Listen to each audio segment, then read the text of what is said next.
नमस्कार साथियों, मैं गिरधारी कुमावत आप सभी का बालाजी ऑनलाइन क्लासेज के इस YouTube चैनल पर हार्दिक स्वागत अभिनंदन करता हूं। साथियों, अपना चल रहा है ये टारगेट बैच और इस टारगेट बैच के आज के क्लास नंबर 2 में आप सभी का बहुत बहुत स्वागत। अपन इस टारगेट बैच में साथियों बात करते हैं BSTC, CT, LDC, रीट, पटवार, पशु परिसर, महिला सुपरवाइजर से संबंधित राजस्थान के 25 इम्पोर्टेंट महत्वपूर्ण क्वेश्चनों के बारे में। देखा जाए तो ये BSTC के लिए एक प्रकार से सुपर फास्ट रिवीजन है। BSTC का एक प्रकार से कैसा रिवीजन है तो सुपर फास्ट रिवीजन है। तो आप सभी का इस सुपर फास्ट रिवीजन की क्लास में बहुत बहुत स्वागत अभिनंदन। एक बार आप सभी साथी जुड़ जाएं और आज इस 25 के 25 क्वेश्चन 25 में से आप अगर 20 क्वेश्चन का भी आंसर सही देते हैं तो आपका BSTC के अंदर 400 प्लस पार आंकड़ा है वो आने में बहुत सहूलियत रहेगी। तो शुरू करते हैं आज के इस सुपर फास्ट सीरीज के टारगेट नंबर बैच नंबर 2 को। अगर आपने पहला 1 नंबर वीडियो नहीं देखा है तो आप 1 नंबर वीडियो देखें और इस सीरीज के साथ जुड़े हैं तो आप विश्वास के साथ जुड़े रहें और बहुत ही शानदार तरीके से अपन पढ़ेंगे। तो वीडियो देखने से पहले आप अपनी मोबाइल स्क्रीन को फुल स्क्रीन कर लेना ताकि यहाँ से जो भी कंटेंट मिलेगा उसका आपको स्पष्ट रूप से नज़र आ सके। वीडियो की क्वालिटी आप 360 में चलाना ताकि आपको यहाँ से जो भी लिखा जाएगा वो एकदम क्लियर नज़र आएगा। चलिए शुरू करते हैं बिना देरी किए अब अपनी क्लास को।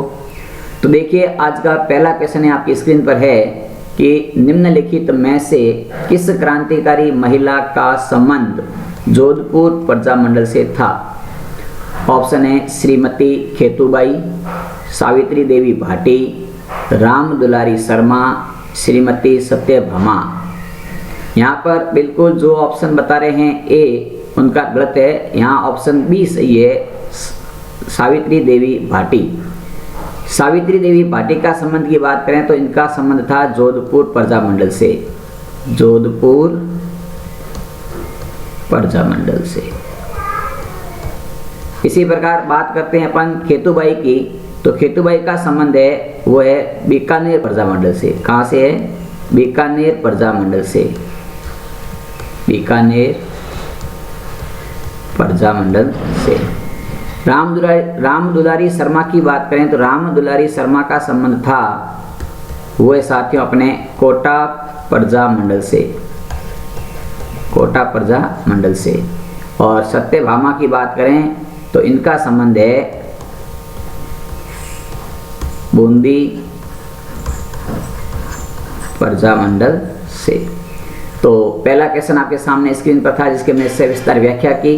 नेक्स्ट क्वेश्चन है, दूसरा क्वेश्चन है कि 1818 की सहायक संधियों के समय बीकानेर का शासक कौन था। मान सिंह राठौड़, जगत सिंह सेकंड, सूरत सिंह, कल्याण सिंह। तो यहाँ पर जो बंधु बता रहे हैं सी उनका सभी का सही आंसर है बिल्कुल सूरत सिंह। 1818 की क्रांति के सहायक संधि हुई थी, उस सहायक संधि के समय ये बीकानेर के शासक थे सूरत सिंह, बीकानेर के शासक। बात करते हैं मान सिंह राठौड़ की। तो मान सिंह राठौड़ थे जोधपुर से। बात करते हैं जगत सिंह सेकंड की। तो अपने जगत सिंह सेकंड है वो है अपने साथियों जयपुर से। जगत सिंह सेकंड जयपुर से। और कल्याण सिंह की बात करें तो ये किशनगढ़ से। कहाँ से है? किशनगढ़ से। यहाँ पर सभी की जो संधियाँ हैं 1818 होती है, लेकिन इनके माह की बात करते हैं तो जोधपुर ने संधि की थी जनवरी 1818 में। जनवरी 1818 में जोधपुर ने संधि की थी। जयपुर की बात करें तो जयपुर की संधि है अप्रैल 1818 और बीकानेर मार्च 1818। बीकानेर में सूरत सिंह ने संधि कब की थी तो ये संधि होती है मार्च 1818 में। और किशनगढ़ वाली संधि की बात करें तो किशनगढ़ वाली संधि भी मार्च 1818 में हुई थी। तो आपको ध्यान रखना है कि मान सिंह राठौड़ जोधपुर के शासक थे संधि के समय। जगत सिंह सेकंड जयपुर के शासक थे संधि के समय। सूरत सिंह बीकानेर के शासक थे और कल्याण सिंह किशनगढ़ के शासक थे। अगला क्वेश्चन अपनी स्क्रीन पर है कि निम्नलिखित में से कौन सी सभ्यता पाषाणकालीन सभ्यता नहीं है। यहाँ बताना है पाषाणकालीन सभ्यता नहीं है, ये बताना है। ऑप्शन है आपके सामने दर सभ्यता, भागोर सभ्यता, नोह सभ्यता, तिलवाड़ा सभ्यता। तो बात करते हैं दर सभ्यता की, तो ये भरतपुर में है और ये पाषाणकालीन सभ्यता है। क्या सभ्यता है? ये पाषाणकालीन है, पाषाणकालीन। तो दर सभ्यता कहाँ पर है? तो भरतपुर में। कैसी है? तो पाषाणकालीन। बागोर सभ्यता की बात करते हैं तो अपने है बागोर सभ्यता भीलवाड़ा में। कहाँ पर है बागोर? तो बागोर है अपनी भीलवाड़ा। भीलवाड़ा ये भी कैसी है? तो ये भी आप कहेंगे सर ये भी पाषाणकालीन है, पाषाणकालीन। फिर करते हैं नोह सभ्यता की बात। तो नोह सभ्यता भरतपुर में है और ये नोह सभ्यता कैसी है? तो ये ताम्र युगीन है। कैसी सभ्यता है? ये ताम्र युगीन है। बात करते हैं तिलवाड़ा, ये बाड़मेर में है और ये भी पाषाणकालीन है। तो कुल मिला के अपने देखा तो यहाँ पर अपने को पूछा था पाषाणकालीन सभ्यता नहीं है, तो आंसर होगा अपना सही आंसर नोह सभ्यता, क्योंकि नोह सभ्यता कैसी है? ताम्र युगीन सभ्यता है, बाकी सारी की सारी पाषाणकालीन है। तो ये 3 नंबर का सही आंसर है option number C. Question number 4 है कि बाड़ी का युद्ध कब हुआ था? 1517, 1526, 1519, 1527। बाड़ी का युद्ध कब हुआ था? तो ये होता है अपने 1519 में। बाड़ी का युद्ध 1519 में होता है। बाड़ी वर्तमान में कहाँ पर है? तो बाड़ी वर्तमान में है धौलपुर में। कहाँ पर है? धौलपुर में। फिर बात करते हैं कि यह युद्ध किनके मध्य हुआ था? तो ये युद्ध होता है राणा सांगा, राणा सांगा वर्सेज इब्राहिम लोदी, इब्राहिम लोदी के मध्य। और इससे पहले बात कर लेते हैं तो साथियों, इससे पहले एक युद्ध होता है 1517 में, वो होता है खातौली का युद्ध। कौन सा? खातौली का युद्ध। ये कब होता है? ये होता है 1517 में। ये किनके मध्य होता है? तो ये भी सांगा और लोदी के मध्य होता है। किनके मध्य होता है? सांगा एंड लोदी के मध्य होता है।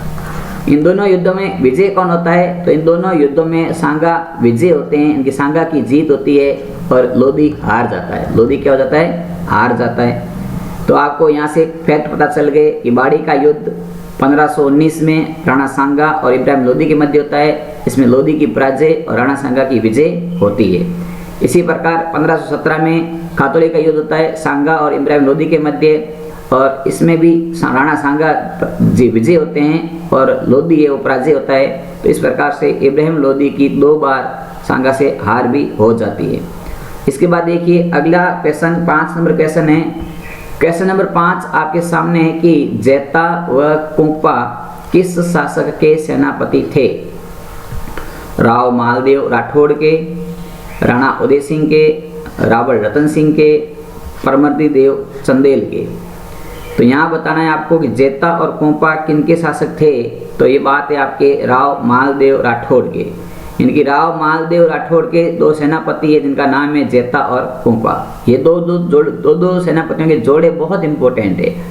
जैसे जैता और कुंपा है, जयमल और फत्ता है, आला और उदल है, गोरा और बादल है। ये सब इंपॉर्टेंट फैक्ट बनते हैं क्योंकि दो के फैक्ट के रूप में पूछे जाते हैं। तो यहाँ से क्वेश्चन काफी बार एग्जाम पूछा जाता है।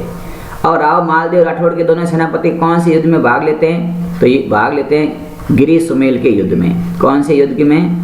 गिरी सुमेल का युद्ध होता है, उसमें ये विशेष नेतृत्व करते हैं।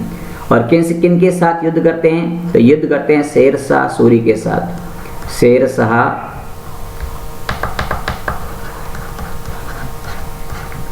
सूरी के साथ। इसके बाद में बात करते हैं राणा उदय सिंह के 2 सेनापतियों की। तो इनका उदय सिंह का जोड़ा था सेनापति का, वो है जयमल फत्ता। कौन है? जयमल और फत्ता, ये थे उदय सिंह के। बात करते हैं रतन सिंह की, तो रतन सिंह के हैं गोरा और बादल। कौन है? गोरा और बादल। ये रतन सिंह के दो सेनापति थे गोरा बादल के नाम से। और परमर्दी देव चंदेल की बात करें तो इनके सेनापति थे आल्हा उदल। आल्हा व उदल। कौन थे? आल्हा उदल।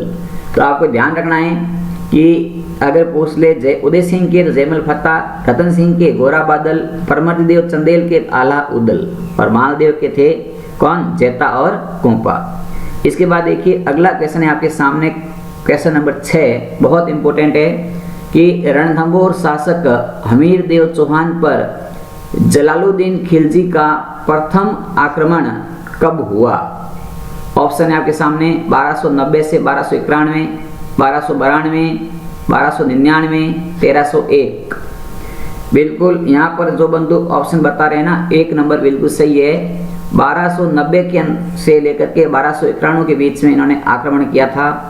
और दूसरा आक्रमण करते हैं वो जस्ट अगले साल 1292 में, सेकेंड आक्रमण।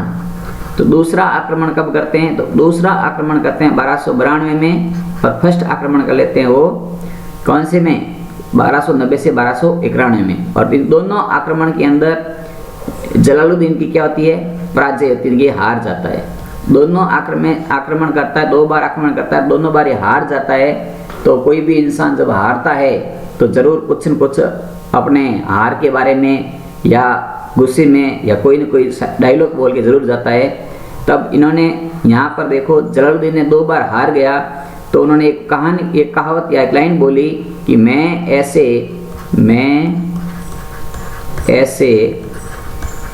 10 दुर्गों को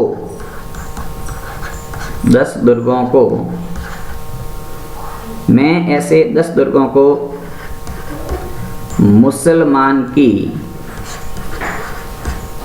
दाढ़ी के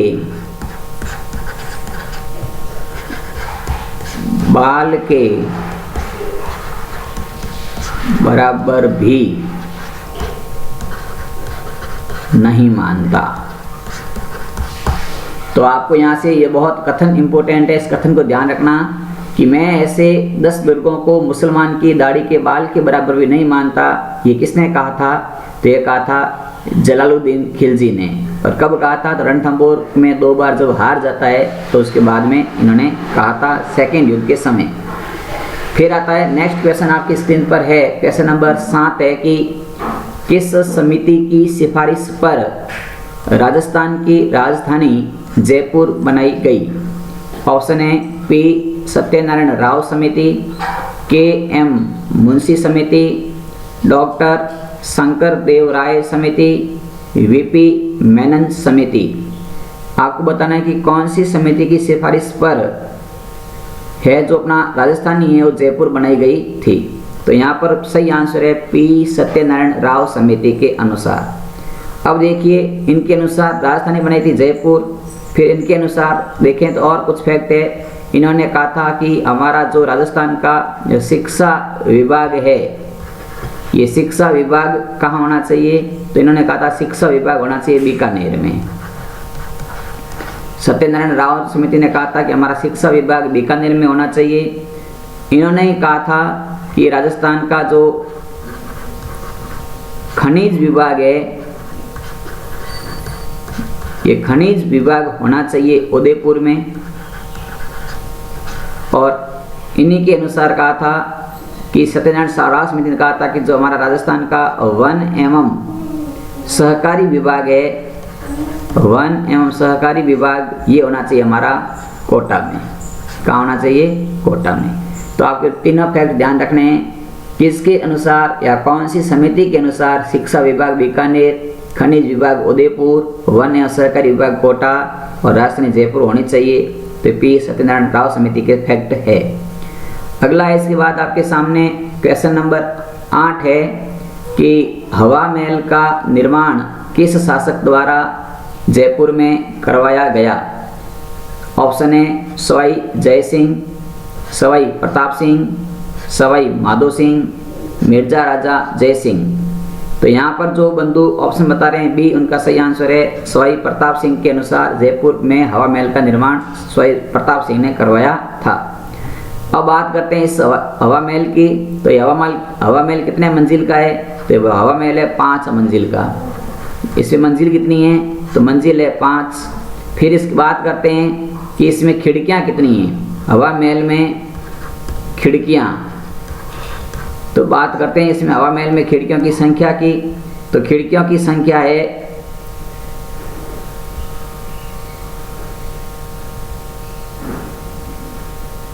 वो है अपने 953। कितनी है? 953। फिर बात करते हैं कि इसकी निर्माण कब हुआ था। तो निर्माण होता है हवा महल का, वो होता है 1799 में। और इसकी आकृति कैसी है? तो हवा महल की आकृति की बात करें तो हवा महल की जो आकृति की डिजाइन है वो है कृष्ण के मुकुट के समान। इनकी कृष्ण भगवान का मुकुट है, उस मुकुट के समान इस हवा महल की आकृति है। तो यहाँ तक आपको चीजें समझ में आ गई। अगला क्वेश्चन है आपकी स्क्रीन पर। राजस्थान इतिहास का एकमात्र अर्ध शाखा किस रियासत में संपन्न हुआ? मेवाड़ रियासत, जोधपुर रियासत, जयपुर रियासत, जैसलमेर रियासत। तो यहाँ से आपको बताना है एकमात्र अर्ध शाखा। तो अर्ध शाखा की बात करें तो अर्ध शाखे में केसरिया तो होता है लेकिन जौहर नहीं होता, जौहर नहीं होता। तो ये होता है अपने अर्ध शाखा, एकमात्र अर्ध शाखा होता है जैसलमेर के अंदर। और इस समय जो शासक होते हैं जैसलमेर के, उन शासक का नाम है राव लूणकरण। कौन? राव लूणकरण के समय, राव लूणकरण के समय अर्ध शाखा होता है। अब बात करते हैं कि ये अर्ध शाखा कब होता है। तो ये अर्ध शाखा हुआ था, उस सन की बात करें तो 1550 में। कब होता है? 1550 में। और राव लूणकरण ने किन के साथ युद्ध करते हुए केसरिया किया था? तो आपको ध्यान रखना है, इन्होंने युद्ध किया था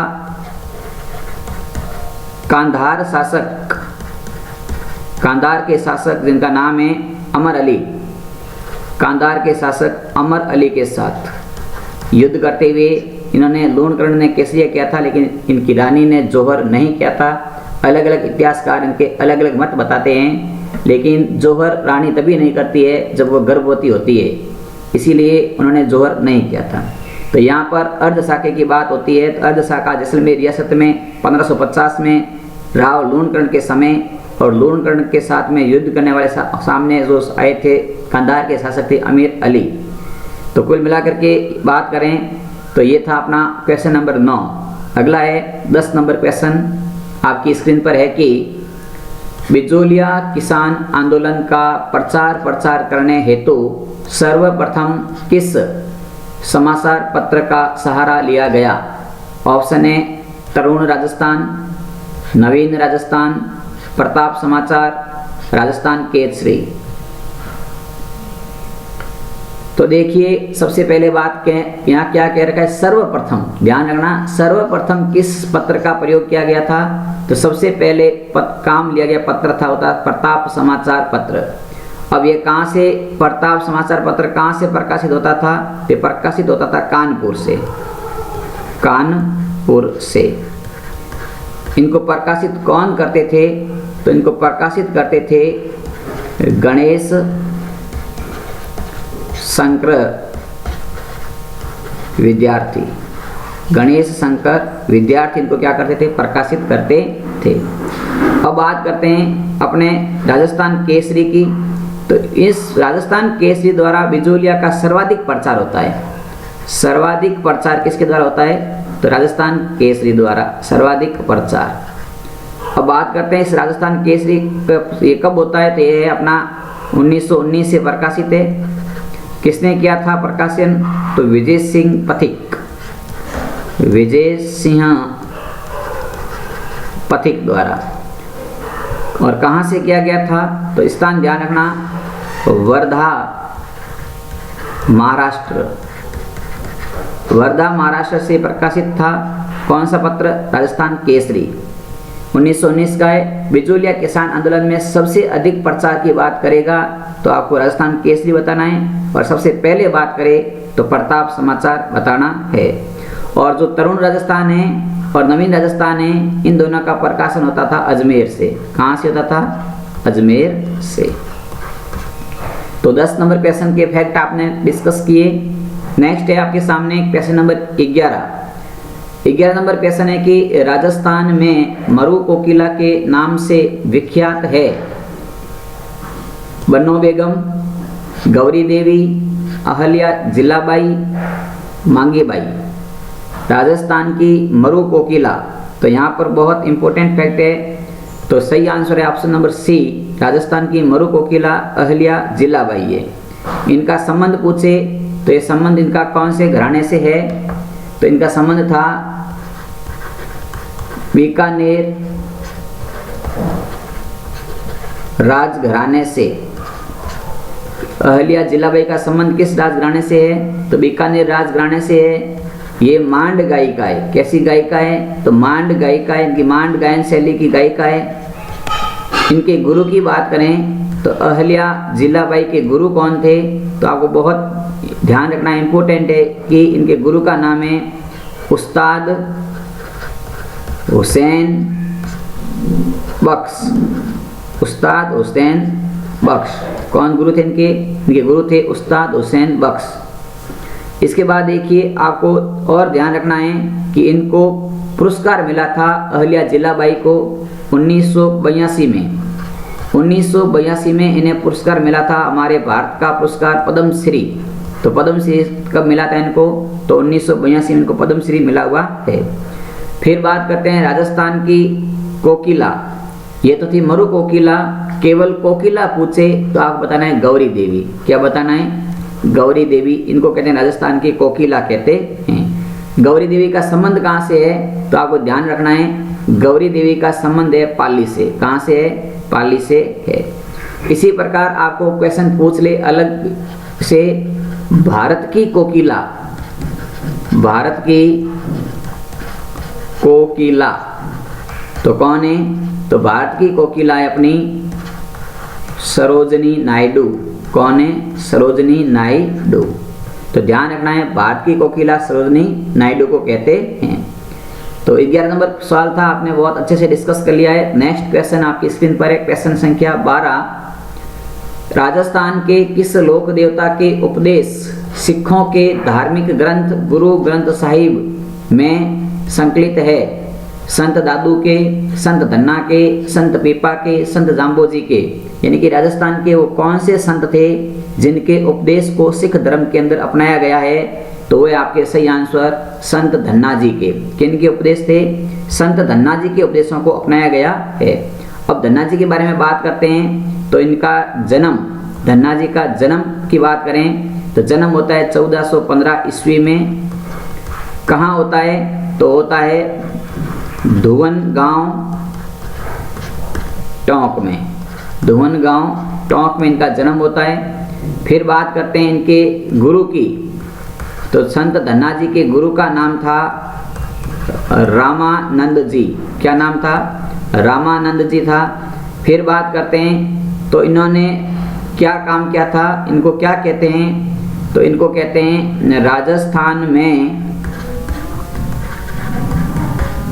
धार्मिक आंदोलन के जनक। राजस्थान में धार्मिक आंदोलन के जनक किसे कहते हैं? तो संत धन्ना जी को कहते हैं। और इनके जो उपदेश थे, धन्ना जी ने जो उपदेश दिए थे, उन उपदेश को क्या कहते हैं? तो धन्ना जी के उपदेश को कहते हैं धन्ना जी की आरती। धन्ना जी की आरती। इनके जो इनके उपदेश है उन्हीं उपदेशों को कहते हैं धन्ना जी की आरती। और इन उपदेशों को सिख धर्म के कौन से गुरु ने? तो गुरु अर्जुन देव ने। कौन से गुरु ने? अर्जुन देव ने गुरु ग्रंथ साहिब में ने लिखा था या संकलित किया था। फिर बात करते हैं संत धन्ना जी के मेले की, कि धन्ना जी का मेला कब लगता है? तो ध्यान रखना संत धन्ना जी का मेला लगता है वैशाख कृष्ण अष्टमी। वैशाख कृष्णा अष्टमी को। तो ध्यान रखना, संत धन्ना जी का मेला वैशाख कृष्ण अष्टमी को लगता है। और राजस्थान और पंजाब में धन्ना जी की मान्यता अधिक है। राजस्थान और पंजाब में धन्ना जी के बारे में ज़्यादा डिस्कस यानी कि ज़्यादा पूजा वगैरह की जाती है, ज़्यादा मानते हैं।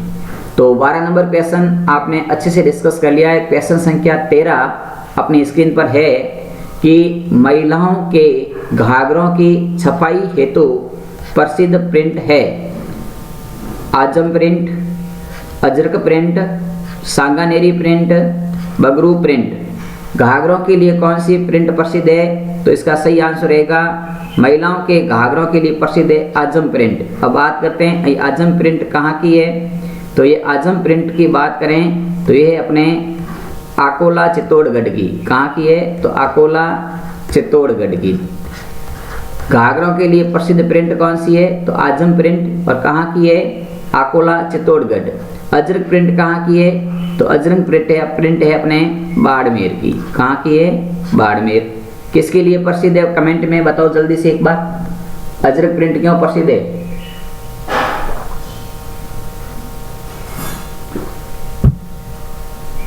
तो देखिए अजरक प्रिंट प्रसिद्ध है अपने छदरों के लिए, छदरों के लिए यानी कि बेड शीट के लिए। किसके लिए प्रसिद्ध है? बेड शीट के ऊपर, बेड की जो शीट बिछाते हैं अपन, जो चादर बिछाते हैं, तो अजरक प्रिंट छदरों के लिए प्रसिद्ध है। सांगानेरी प्रिंट कहाँ की है? तो सांगानेर जयपुर की है। कहाँ की है? सांगानेर जयपुर की है सांगानेरी प्रिंट। ये क्यों प्रसिद्ध है? तो ये है अपने मलमली कपड़ों की छपाई है। तो किसके लिए? कौन से कपड़ों की?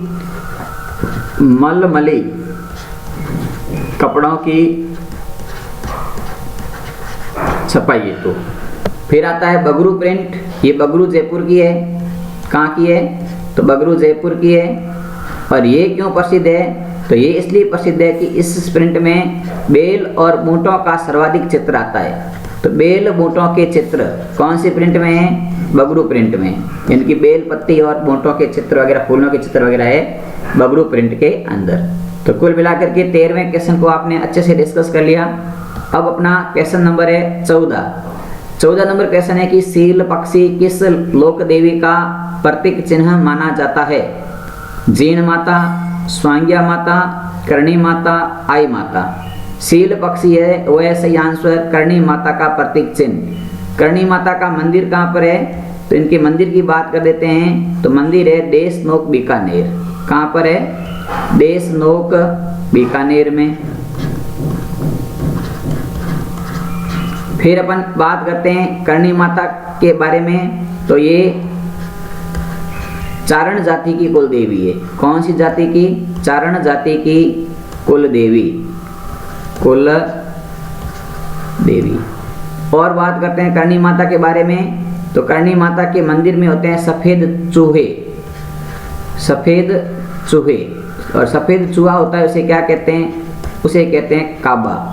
और करणी माता के उपनाम की बात करें तो इन्हें कहते हैं चूहों वाली देवी। क्या कहते हैं?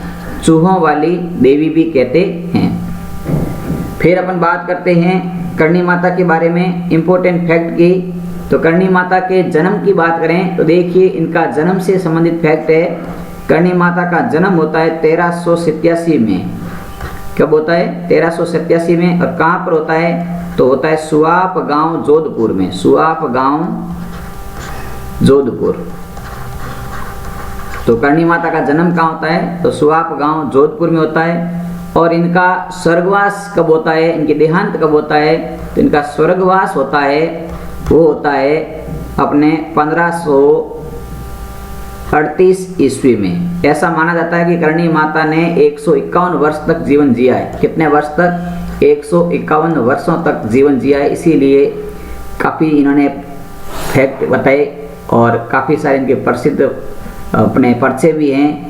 और चूहों वाली देवी, इनके सफ़ेद चूहे को काबा भी कहते हैं। और ऐसा माना जाता है कि हम करणी माता के मंदिर में जाएं और अगर हमें सफ़ेद चूहे के दर्शन होते हैं तो करणी माता के दर्शन माने जाते हैं।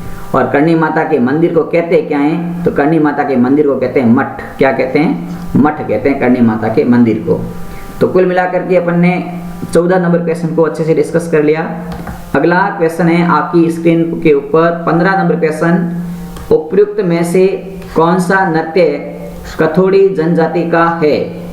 ऑप्शन है होली, मावलिया, शिकार नृत्य या ए तथा बी दोनों। तो यहाँ पर आपको बताना है कि कौन सा नृत्य है जो कथोड़ी जनजाति का है। तो यहाँ देखो ऑप्शन ए होली नृत्य भी कथोड़ी का है और ऑप्शन बी मावलिया नृत्य भी कथोड़ी का है। तो यहाँ सही आंसर रहेगा ऑप्शन नंबर डी, ए और बी दोनों। ए और बी दोनों ये इसका सही उत्तर है। अब देखिए बात करते हैं, ये होली नृत्य है। तो होली नृत्य कौन करता है? तो ये करता है अपने होली के अवसर पर। कब किया जाता है? होली के अवसर पर करते हैं और कथोड़ी जनजाति की महिलाएं करती है। तो कथोड़ी जनजाति की महिलाओं द्वारा किया गया नृत्य होता है होली के अवसर पर, उस नृत्य का नाम है होली नृत्य। और बात करते हैं मावलिया नृत्य की, तो ये नृत्य होता है अपने नवरात्रा के समय। कब होता है? नवरात्रि के समय होता है। और इस ये नृत्य को करते कौन है? तो ये नृत्य होता है पुरुषों द्वारा संपन्न। किनके द्वारा? कथोड़ी जाति के पुरुषों द्वारा। तो आपको ध्यान रखना है, होली नृत्य में महिलाएं और मावलिया नृत्य में पुरुष भाग लेते हैं। अब आपको बात बता दें कि कथोड़ी जाति सर्वाधिक कौन से जिले में? तो आपको ध्यान रखना है, कथोड़ी जाति सर्वाधिक है उदयपुर जिले में। कौन से जिले में है? उदयपुर के अंदर। उदयपुर जिले की 2 तहसीलें हैं, आपको ध्यान रखना है। एक तो है कोटड़ा और एक है झाडोल। कोटड़ा और झाडोल, इन दोनों तहसीलों के अंदर सबसे अधिक कथोड़ी जनजाति निवास करती है। इसके बाद देखिए अगला क्वेश्चन है आपके सामने, क्वेश्चन नंबर 16। बहुत इंपॉर्टेंट क्वेश्चन है 16 नंबर की। श्रीनाथ जी मंदिर के निर्माता है। इनके जो श्रीनाथ जी का मंदिर है, उन मंदिर का निर्माण किसने किया था? माननाथ ने, राज सिंह ने, अमर सिंह सेकिन ने या वल्लभाचार्य ने? श्रीनाथ मंदिर का निर्माण किसने किया था? तो वही अपना सही आंसर अपना यहाँ पर सही आंसर है राज सिंह ने। श्रीनाथ मंदिर का निर्माण किसने किया था? तो किया था राज सिंह ने किया था। राज सिंह ने कब किया था? तो यहाँ ध्यान रखना 10 फरवरी 1672 में, 10 फरवरी 1672 में इस मंदिर का निर्माण कराते हैं। और ये मंदिर कौन से गांव कहाँ पर है? तो ये मंदिर है अपने सिहाड़ गांव राजसमंद में। कहाँ पर है? सिहाड़ गांव राजसमंद में श्रीनाथ मंदिर है। इसका निर्माण कौन कराते हैं? तो निर्माण कराते हैं राज सिंह। फिर आता है कि इस मंदिर में जो मूर्ति है वो वृंदावन यूपी से लाई गई है। कहाँ से लाई गई है? तो इस मंदिर की मूर्ति है वो यूपी के वृंदावन से लाई गई है, वृंदावन से स्थापित की गई है। और बात करते हैं कि इस मंदिर में वल्लभ संप्रदाय की प्रधान पीठ भी मानी जाती है। कौन सी? वल्लभ संप्रदाय की प्रधान पीठ भी मानी जाती है। ठीक है, आगे बात करते हैं। अगला 17 नंबर क्वेश्चन, बहुत इंपॉर्टेंट 17 नंबर क्वेश्चन है कि राजस्थान का अंडमान या रेगिस्तान का गुलाब, राजस्थान का अंडमान या रेगिस्तान का गुलाब किस दुर्ग को कहा जाता है? जूनागढ़ दुर्ग बीकानेर को, सिवाना दुर्ग बाड़मेर को, मेहरानगढ़ दुर्ग जोधपुर को, सोनारगढ़ दुर्ग जैसलमेर को? राजस्थान का अंडमान और रेगिस्तान का गुलाब किस दुर्ग को कहते हैं? तो यहाँ पर बिल्कुल सही आंसर है ऑप्शन नंबर डी, सोनारगढ़ दुर्ग जैसलमेर को कहते हैं राजस्थान का अंडमान या गुलाब का फूल या रेगिस्तान का गुलाब। अब देखिए बात कर लेते हैं सोनारगढ़ के बारे में। तो इनका जो सोनारगढ़ दुर्ग है, इनका निर्माण कराया था जैसल भाटी ने। किसने निर्माण कराया था? जैसल भाटी ने। कब करवाया था? तो 1155 में, 1155 ईस्वी में जैसल भाटी ने निर्माण करवाया था। और इस दुर्ग के ऊपर 2009 में 5 रुपए का डाक टिकट भी जारी है। डाक टिकट। तो जैसलमेर दुर्ग पर 5 रुपए का डाक टिकट कब जारी हुआ था? 2009 के अंदर। फिर देखिए इस दुर्ग की बात करें तो इस दुर्ग के काफी सारे उपनाम हैं जो एग्जाम में पूछे जाते हैं। तो उपनाम की बात करें तो इसे कहते हैं गोहरागढ़। क्या कहते हैं? गोहरागढ़। दूसरा इसका नाम है गलियों का किला। गलियों का किला। फिर इसका नाम है स्वर्णगिरी। क्या नाम है? स्वर्ण, इनके सोने के समान, दुर्ग, गिरी इनकी स्वर्णगिरी, क्योंकि पीले पत्थरों के कारण। फिर एक इसका नाम है पश्चिमी सीमा का प्रहरी। पश्चिमी सीमा का प्रहरी इस दुर्ग को कहते हैं। और ये त्रिकुटगढ़ भी इसका नाम है, क्योंकि त्रिकुट पहाड़ी पर बना है इसलिए इसको कहते हैं त्रिकुटगढ़। क्या कहते हैं? त्रिकुटगढ़। तो कुल मिलाकर के आपने जैसलमेर के बारे में काफी सारे दुर्ग के बारे में फैक्ट किए। इसे राजस्थान का अंडमान या रेगिस्तान का गुलाब भी कहते हैं। क्लियर है यहाँ तक? अगला क्वेश्चन आपकी स्क्रीन पर है 18 नंबर क्वेश्चन। 18 नंबर क्वेश्चन आपके सामने है कि लूटपाट के देवता के रूप में विख्यात है इलोजी, जवाहरजी और डूंगरजी, झुंझारजी या कल्लाजी। लूटपाट के देवता, तो यहाँ पर सही आंसर है लूटपाट के देवता है जवाहरजी और डूंगरजी। इनको लूटपाट के देवता कहते हैं। और बात करते हैं इनके जन्म की, तो इनका जन्म होता है बाटोट पटोदा गांव। कहाँ पर होता है? इनका जन्म स्थान है बाटोट पाटोदा गांव। और फिर बात करते हैं अपने इनका मूल नाम की बात करें तो इनका मूल नाम था, जवाहर जी का मूल नाम है बलजी, बलजी। और डूंगर जी का मूल नाम था भूरजी। बलजी और भूरजी ये आपस में रिश्ते में थे चाचा और भतीजा। क्या थे? चाचा और भतीजा। तो इनका मूल नाम है बलजी और भूरजी। रिश्ते में क्या है? ये चाचा और भतीजा लगते हैं। जन्म कहाँ होता है? तो बटोट पटोदा गांव के में होता है, सीकर के अंदर। ये गांव कहाँ पर आते हैं? तो ध्यान रखना, बटोट पटोदा गांव है सीकर में। फिर आपको बुच्चे, तो इन्होंने 1857 के अंदर जो क्रांति होती है, 1857 की क्रांति में नसीराबाद छावनी को, नसीराबाद जो छावनी थी, इस छावनी को लूट करके जो धन था वो गरीबों को बांट दिया था। फिर आता है कल्लाजी के बारे में। तो कल्लाजी के बारे में ध्यान रखना, इन्हें 4 हाथों वाले देवता, 4 हाथों वाले देवता कहते हैं। 4 हाथों वाले देवता कल्लाजी। इलोजू की बात करें तो इन्हें कहते हैं छेड़छाड़ के देवता, छेड़छाड़ के देवता। कौन है? इलोजी। और इसके बाद में अपन बात करते हैं झुंझार जी की, तो इन्हें कहते हैं मिर्गी निवारक देवता। अगर किसी को मिर्गी आती है तो झुंझार जी के मंदिर जाता है तो ठीक हो जाता है। तो आता है इसे मिर्गी देवता या मिर्गी वाले देवता या मिर्गी रक्षक देवता भी कहते हैं। तो कुल मिलाकर के 18 नंबर में हमने काफी सारी बातें डिस्कस की। आगे देखिए नेक्स्ट क्वेश्चन है अपना सीरीज का 19 नंबर कि तिल चौथ कब मनाई जाती है। जी हाँ, तिल चौथ के बारे में। ये तिल चौथ कब मनाते हैं? तो देखिए ऑप्शन है माघ शुक्ल चतुर्थी, माघ कृष्ण चतुर्थी, कार्तिक कृष्ण चतुर्थी, कार्तिक शुक्ल चतुर्थी।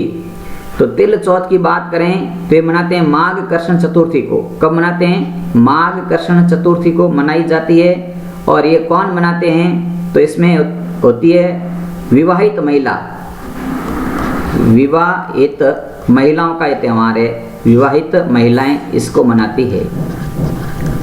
अपने पति की या अपने जीवन को संकट से बचाने के लिए गणेश भगवान को भोग लगाते हैं। और इस तिल चौथ का ही दूसरा नाम है, वो आप ध्यान रखना, इस तिल चौथ को कहते हैं वक्रतुंडी चौथ। क्या कहते हैं? 1 मिनट। इस तिल चौथ को कहते हैं वक्रतुंडी चतुर्थी, वक्रतुंडी चतुर्थी, क्योंकि इस दिन किसकी पूजा होती है? भगवान श्री गणेश की पूजा होती है।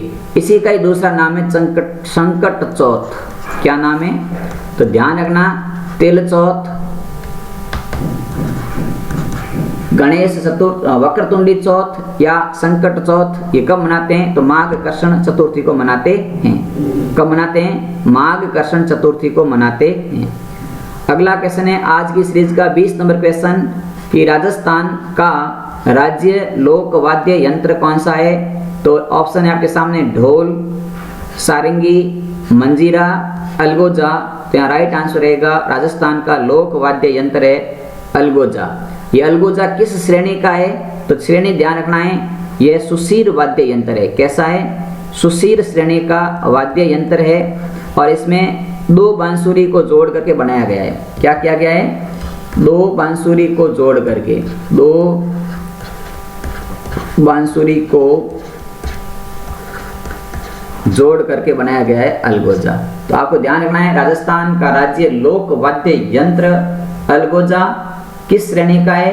तो यह सुशीर श्रेणी का है और इसे 2 बांसुरी को जोड़ करके बनाया गया है। अब आपके सामने करंट का सवाल पूछता हूं, उस व्यक्ति का नाम बताओ जो नाक से अलगोजा बजाते हैं। नाक से अलगोजा बजाते हैं, उन व्यक्ति का नाम या उस कलाकार का नाम बताइए। इसका आंसर कमेंट बॉक्स में आपको मिलेगा बाद में, अभी आप कमेंट करके बता सकते हैं। चलिए आज के सीरीज का क्वेश्चन नंबर 21वां क्वेश्चन है कि निम्नलिखित में से कौन सी परियोजना सोम नदी से संबंधित है? तो यहाँ पर सही आंसर है, देखो सोम, कमला, अंबा परियोजना है, ये सोम नदी से संबंधित है। बिल्कुल सी यहाँ पर सही आंसर रहेगा। अगला क्वेश्चन है क्वेश्चन नंबर 22 नंबर क्वेश्चन है कि रोंटित नदी बंगाल की खाड़ी नदी तंत्र की किस नदी का अन्य नाम है? यानी कि जो बंगाल की खाड़ियों का नदी तंत्र है, उस नदी तंत्र में किस नदी का उपनाम है रुंटित नदी?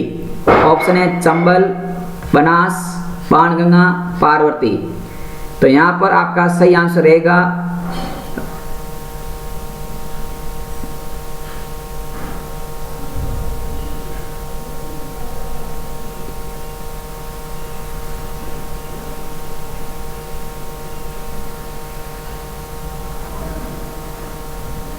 तो इसका सही आंसर है अपना बनास। क्या नदी है? बनास नदी। ठीक है। और यहाँ पर देखो इसका उपनाम की बात करें तो इसे अर्जुन की गंगा भी कहते हैं, अर्जुन की गंगा। इसकी कुल लंबाई की बात करें तो कुल लंबाई है इसकी 380 किलोमीटर। अगला क्वेश्चन है आपके सामने क्वेश्चन नंबर 23 कि राजस्थान में कृषि मशीनरी बनाने का कारखाना कहाँ स्थित है? बीकानेर, नागौर, श्रीगंगानगर, पाली। कृषि मशीनरी बनाने का कारखाना कहाँ पर है?